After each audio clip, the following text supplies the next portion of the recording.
안녕하십니까. 노무 포인트를 말씀드릴 강사 최종국입니다. 이번 시간에는 2차시 강의로요, 노무 관련 법률 문제에 대해서 말씀을 드려보도록 하겠습니다. 자, 우선 공휴일이 뭔지를 한번 말씀을 드려볼게요. 공휴일.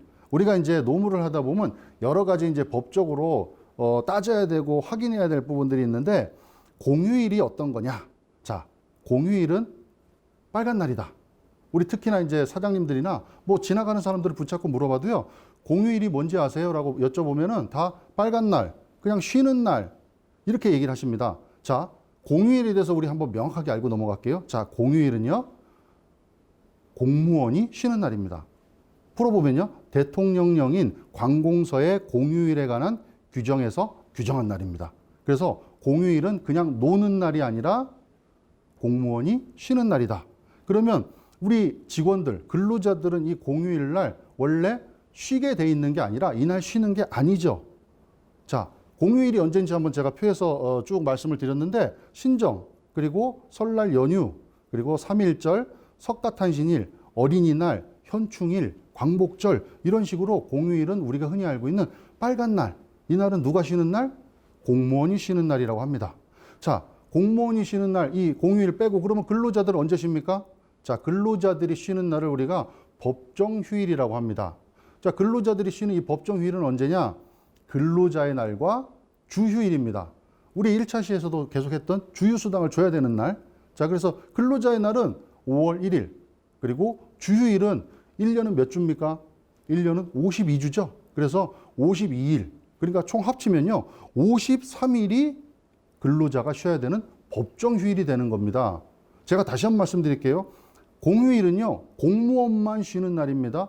우리 일반 회사에 다니는 직원들은요, 공휴일 날 쉬어야 될 그런 권리가 없는 겁니다. 사장님들은 이날 직원을 쉬게 해줄 그런 책임이 없습니다. 현재까지는. 제가 뒤에서도 말씀드릴 건데요, 이게 조금씩 바뀌고는 있습니다. 그거는 제가 뒤에서 한번 말씀을 드려보도록 하겠습니다. 자, 공휴일과 연관되는 건 뭐냐? 바로 연차휴가라는 거죠. 연차휴가. 자, 연차휴가 며칠인가요? 우리 직원들 공휴일 날 못 쉬고요, 법정휴일 날 쉽니다.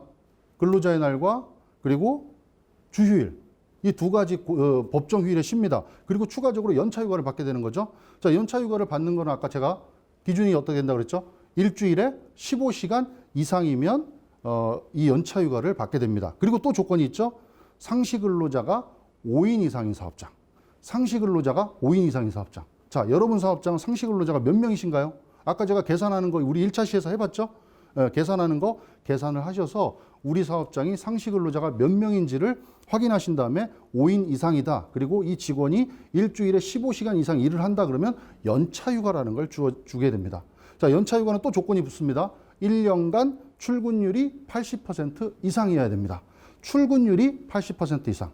그러니까 전체 365일 중에 80%가 아니고요, 이 사람이 출근하게 돼 있는 날 중에 80% 이상을 출근하면 됩니다. 이건 대부분 다 이건 넘길 수 있겠죠.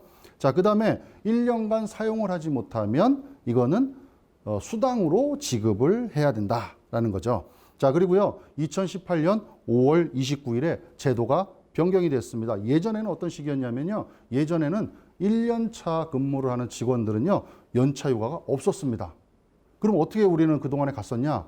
내가 내년대 2년 차에 쓰는 그런 연차휴가 15일에서 1년 차 때 쓰는 거를 깠습니다. 차감을 했습니다. 그러니까 2년 동안 총 15일을 가지고 연차휴가를 사용을 했던 거죠. 근데 우리가 그걸 잘 모르고 있었다는 거죠. 그러다가 2018년 5월 29일에 제도가 변경이 돼서요, 1년 차 때도 연차휴가를 가도 차감을 하지 않습니다. 한 달을 개근을 하면 하루의 연차휴가가 주어집니다. 이거를 쉽게 얘기하면 한 달을 근무하면 하루, 1년이면 며칠입니까?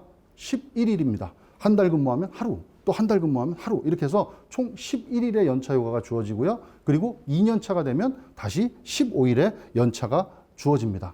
자, 이렇게 계산하시는 겁니다. 2018년 5월 29일부터는. 그 전까지는요, 이 11일의 휴가는 없는 거죠. 그 전에 입사하신 분들은. 자, 그리고 이 연차 휴가를 계산하는 방식은 입사일 기준으로 계산하는 방식과 회계일 기준으로 계산하는 방식이 있습니다. 대부분의 이제 조금 큰 기업들은요, 전체가 다 회계일을 1월 1일로 맞춰서 하기 때문에 그런 방식으로 하시는 데들이 많이 있다고 보여집니다. 자, 그러면 제가 아까 이 공휴일은 우리 공무원들만 쉬고 일반 직원들은 그날 쉬지 않는다고 말씀을 드렸는데, 이게 앞으로는요 점점 변경이 됩니다. 그래서 우리 직원들한테는 점점 더 이게 혜택이 좋아지고 또 유리해지는데, 우리 또 소상공인 사장님들은 또 이게 조금 힘들어지시죠. 자, 공휴일이 어떻게 되느냐? 공휴일이 공무원만 쉬는 게 아니라 전체 직원이 쉬는 그런 날로 유급 휴일화 돼 버립니다. 이게 점점점 확대됩니다. 자, 기간을 한번 볼게요. 300인 이상 사업장은요, 2020년 1월 1일부터 이미 시행이 됐습니다. 이미 2020년 1월 1일 지났죠? 300인 이상은 이미 시행이 됐습니다. 우리 소상공인들하고는 별로 상관이 없죠? 자, 그러면 30인부터 299인까지는 2021년 1월 1일부터 시행입니다. 그리고요, 우리가 또 주목해야 될 게 여기 있죠? 5인 이상 사업장은요, 2022년 1월 1일부터는 시행입니다. 물론 5인이 넘어가지 않으면 상관이 없지만 5인이 넘어간다, 우리 상시 근로자가 5명이 넘어간다 하시면은 2022년 1월 1일부터는 이렇게 하셔야 됩니다. 그렇게 되면 근로자한테 주어지는 휴일은요, 근로자의 날과 주휴일과 공휴일과 연차휴가까지 다 주어져야 됩니다. 자, 그래서 우리가 사장님들이 사업하기가 어떻게 보면 점점 더 힘들어지시죠. 그래도 뭐 이게 법적으로 이렇게 규정을 하고 있기 때문에 또 이거를 지키지 않을 수는 또 없는 그런 상황입니다. 자, 그러면 우리가 5인 이상 사업장에서 어떤 것들을 좀 지켜야 되는지 한번 간단하게 보면요. 5인 이상 사업장이 되면 가산수당이라는 걸 줘야 됩니다. 연장, 야간, 휴일 이런 것들을 주셔야 돼요. 간단하게만 볼게요. 연장 근무는 하루에 8시간을 넘어가거나 일주일에 40시간을 넘어가면 줘야 됩니다. 이건 둘 중에 하나만 해당이 돼도 줘야 되고요. 당연히 5인 이상 사업장이어야 되고요. 그 다음에 계산하는 방식은요, 여러분 보시는 것처럼 시급을 저렇게 가정을 했다면요, 만약에 시급이 1,000원이라면 그냥 근무 시간에는 1,000원씩을 주지만, 만약에 연장 근무 시간에 내가 일을 시켰다, 그러니까 하루에 8시간 이상 되는 거 혹은 일주일에 40시간을 넘어가는데 일을 시켰다 하면은 그 시간에 대해서는 가산해서 줘야 된다는 거죠. 50%를 가산해 줍니다. 그러니까 1,000원을 주시던 거를 그 시간에 대해서는 1,500원으로 이렇게 계산을 해서 주셔야 된다는 거죠. 자, 다음은 야간 근무입니다. 야간 근무도 비슷한데요. 자, 야간 근무는 아까 연장 근무는 하루에 8시간 혹은 40시간을 넘어가는 거. 야간 근무는 밤 10시에서 다음날 새벽 6시까지를 얘기합니다. 밤 10시에서 다음날 새벽 6시까지. 만약에 밤에 근무를 직원들을 시켰다 그러면 그 시간에 대해서는 50%를 가산해서 줍니다.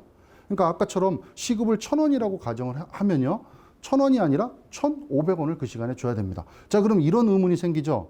아까 그러면 우리는 연장 근무도 있고 야간 근무도 해버렸다.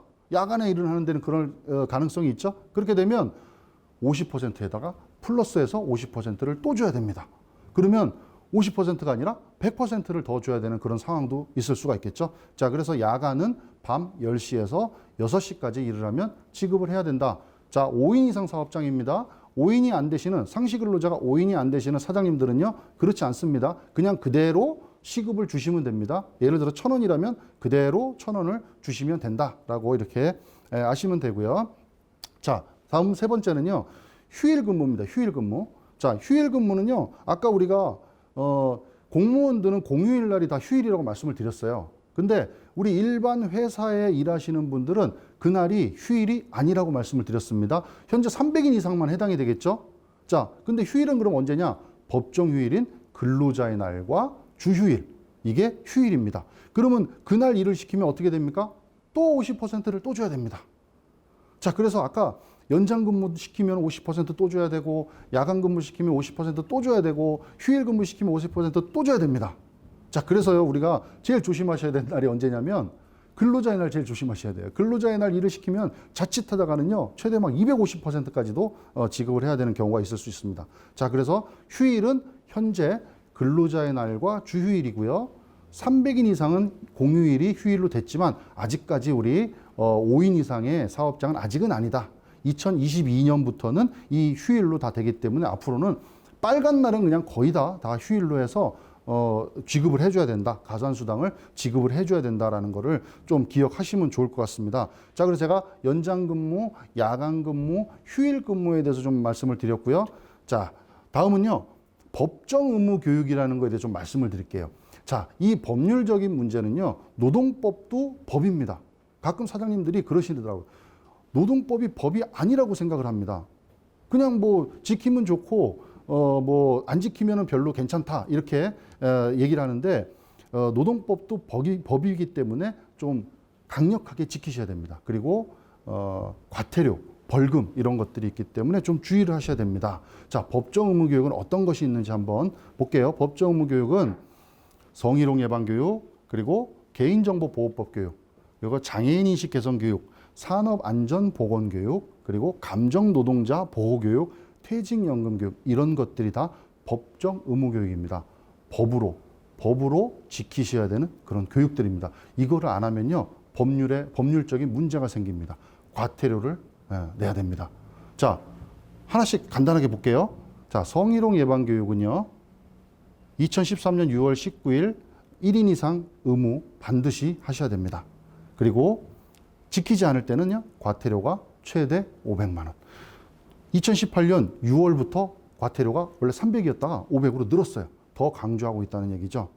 자, 그리고 두 번째 개인정보보호법 교육은요. 자, 개인정보보호법 교육은 안 지켜도 과태료 기준은 없습니다.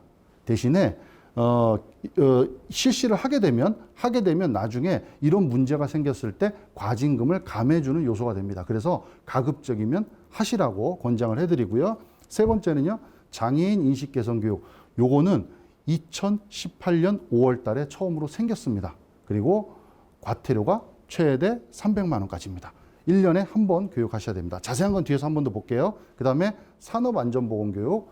요것도 과태료가 있고요. 최대 과태료가 500만 원이고요.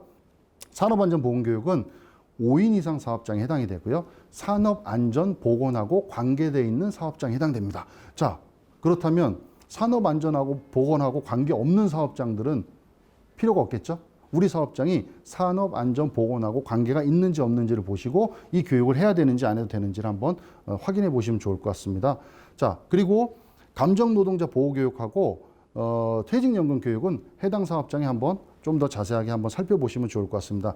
여기서 성희롱 예방 교육하고 장애인 인식 개선 교육 이 두 가지가 가장 많이 우리가 접하는 부분이고요. 가장 많이 또 근로감독이 나오면 그런 것들을 보기 때문에 그거 위주로 좀 자세하게 한번 보면요. 자, 성희롱 예방 교육 제가 여기 써둔 것만 정확히 인지하시고 준비해 두시면 문제 없습니다. 한번 보겠습니다. 성희롱 예방 교육은 근로자 한 명, 근로자가 단 한 명이라도 반드시 하셔야 됩니다. 근로자가 한 명이라도 반드시 하셔야 된다. 그리고 1년에 1회 1시간 이상 하셔야 됩니다. 1년에 한 번은 반드시 하셔야 됩니다. 올해 혹시 하셨나요? 안 하셨으면 반드시 실시를 하셔야 됩니다. 1시간 이상. 자, 그리고 강사는 그럼 누가 할까요? 강사는 뭐 전문가를 초빙해서 뭐 직원들을 모아놓고 교육을 해도 되지만 사장님이 직접 하실 수가 있습니다. 간단하게 하실 수 있습니다. 계속해서 말씀드릴게요. 그리고 미시행했다. 예를 들어서 작년에 안 했다. 그리고 뭐 재작년에 안 했다 그러면 이게 과태료가 나올 수도 있습니다. 근로감독이 나와가지고 최대 500만 원까지도 과태료를 부과할 수도 있다. 자, 그리고 이 서류는 몇 년간 보관해야 되느냐? 3년간 보관해야 됩니다. 그러면 당장 지금 근로감독이 나왔다 그러면 언제 거 있어야 됩니까? 올해 거는 없다 치더라도 작년 거, 재작년 거, 그 다음 3년치가 보관이 돼 있어야 되겠죠? 예. 그 다음에 10인 미만은 우리 특히나 이제 우리 소상공인 사장님들이 우리 많이 시청을 하고 계시니까 우리 소상공인 사장님들은 어떻게 하시면 되느냐? 10인 미만의 대부분이 다 해당이 되시잖아요. 그러면 10인 미만은요, 꼭 사람을 1년에 한 번씩 뭐 1시간 이상씩 모아놓고 막 교육을 시키고 막 해야 되는 게 아니고요. 자료를 가지고 이 자료는 또 어디 있느냐? 고용노동부나 혹은 뭐 여성가족부나 이런 데 들어가 보시면 이 성희롱 예방교육 관련돼 있는 자료들이 굉장히 많습니다. 그 자료들을 갖다가요, 우리 직원들한테 한 번씩 읽어보도록 돌려주시면 돼요. 그럼 직원들은 그 자료를 쭉 읽어봅니다. 그리고 별도의 일지와 이 참석했다. 내가 이거를 자료를 읽어봤다라는 사인을 하시면 됩니다. 그렇게도 간단하게 할 수가 있습니다. 꼭 1년에 한 번 1시간 이상을 모아두고 뭐 이 사람들에 대해서 교육을 하고 이렇게 해야 되는 게 아니고요. 자료를 돌리고 그거를 읽고 그거에 대해서 내가 읽었습니다라고 사인을 해두시면 된다는 거죠. 자, 이게 10인 미만의 사업장은 해당이 됩니다. 자, 여기서 또 착각하시는 우리 사장님들이 가끔 있으세요. 10인 미만은 이 성희롱 예방 교육을 안 해도 됩니다. 이렇게 알고 계신 분들은 가끔 있으십니다. 제가 처음에 말씀드렸죠. 제일 위에 있죠. 한 명이라도 근로자가 한 명이라도 있으면 반드시 하셔야 됩니다. 그리고 이게 절차가 금방 말씀드렸듯이 그렇게 어렵지 않기 때문에 간단하기 때문에 꼭 좀 준비 서류를 잘 좀 챙겨 두시면 좋을 것 같습니다. 자, 그리고요 10인 미만과 동일하게 적용이 되는 또 사업장이 하나 있습니다. 제일 마지막에 써 있죠. 동성만 있는 사업장. 동성만 있는 사업장. 우리 회사에는 여성만 있어 직원이, 혹은 우리 회사에는 남성만 있어, 이런 경우에도 똑같이 회람을 하고 그냥 그거를 사인해서 챙겨 두시면 된다라는 겁니다. 자, 그러면 어떤 서류를 챙겨두면 되는지 한번 볼게요. 자, 교육 자료는요, 아까 말씀드렸듯이 고용노동부나 혹은 여성가족부 들어가시면 이 성희롱 예방 교육 관련돼 있는 자료가 굉장히 많습니다. 동영상도 있으니까 그거 갖다가 하시면 되고요. 자, 그 다음에 또 뭐가 있어야 되느냐? 교육 일지와 참석자 명단이 있어야 됩니다. 교육 일지에는요, 내용을 간단하게 이렇게 보시면 아시겠지만, 뭐 날짜 언제 했다, 몇 명이 했다, 또 뭐 어디서 했다, 그리고 강사는 누가 했다, 내용은 어떤 걸 했다라는 것만 들어가시면 돼요. 자, 아까 제가 강사는 외부에서 초빙을 하셔도 되고, 뭐 돈을 주고 전문가를 이렇게 오셔가지고 하셔도 되지만 회사 자체적으로 하셔도 됩니다. 우리 사업장에서 사장님이 직접 하시거나 아니면 또 그쪽 분야를 좀 잘하시는 우리 직원 한 명 선정하셔가지고요 하셔도 됩니다.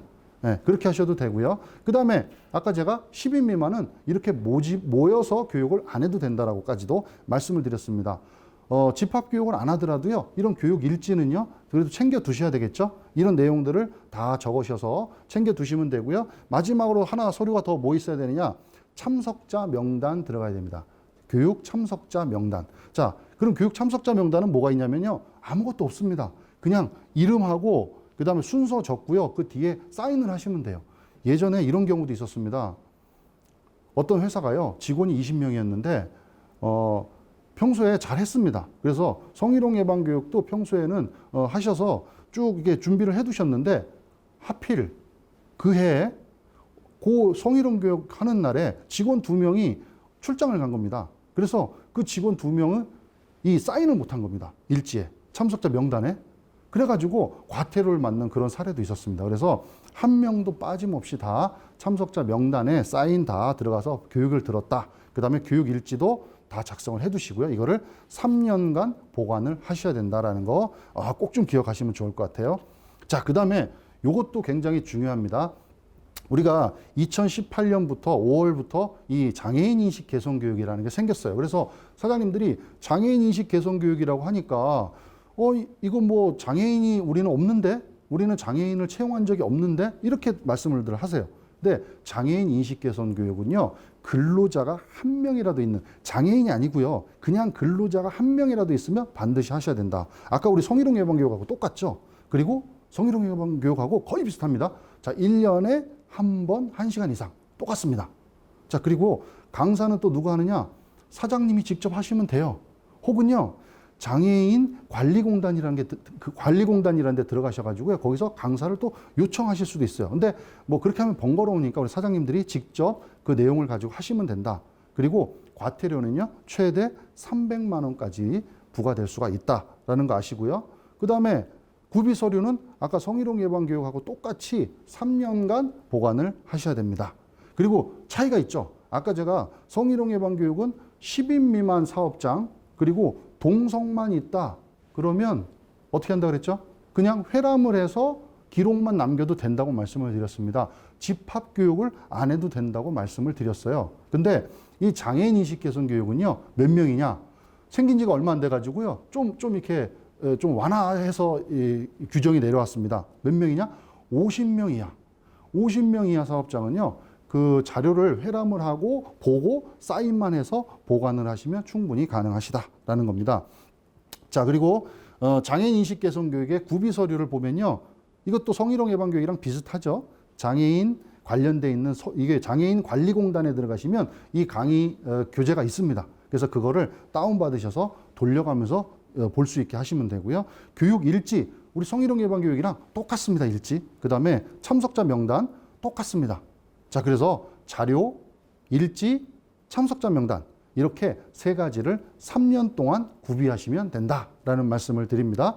자, 그리고 끝으로요, 한 가지만 더 체크를 하고 마무리를 하겠습니다. 자, 직장 내 괴롭힘 금지법이라는 게 작년 2019년 7월에 시행이 됐습니다. 직장 내 괴롭힘 금지법. 요즘 뭐 갑질이다 뭐다 하면서 그런 내용들이 많죠. 그래서 요 직장 내 괴롭힘에 관련돼 있는 내용들을 조금 직원들한테 알려주실 필요가 있어요. 자, 근데 규정을 보면요, 직장 내 괴롭힘 금지법은요, 취업 규칙에 반드시 반영을 하게 돼 있습니다. 근데 취업 규칙이라는 건 10인 이상 사업장만 만들게 돼 있죠. 만약에 우리 사업장이 10인 이상이다 그러면 취업 규칙 안에 이 직장 내 괴롭힘 금지법에 관련된 내용을 좀 포함을 시켜 주셔야 됩니다. 그 외 사업장은요, 제가 추천을 드리는 방법은 성희롱 예방 교육이나 장애인 인식 개선 교육을 하실 때 이 직장 내 괴롭힘 금지에 대한 간단한 내용도 같이 교육을 하시고 같이 사인을 받아 놓으시면 좀 좋으실 것 같아 갖고 그렇게 안내를 드리겠습니다. 오늘 2차 시에서는 간단하게 우리 노무 관련해서 법률적으로 문제가 될 수 있는 부분, 과태료라든가 벌금을 물 수도 있는 그런 부분에서 간단하게 좀 설명을 드렸습니다. 2차 시 교육 여기서 마치도록 하겠습니다. 감사합니다.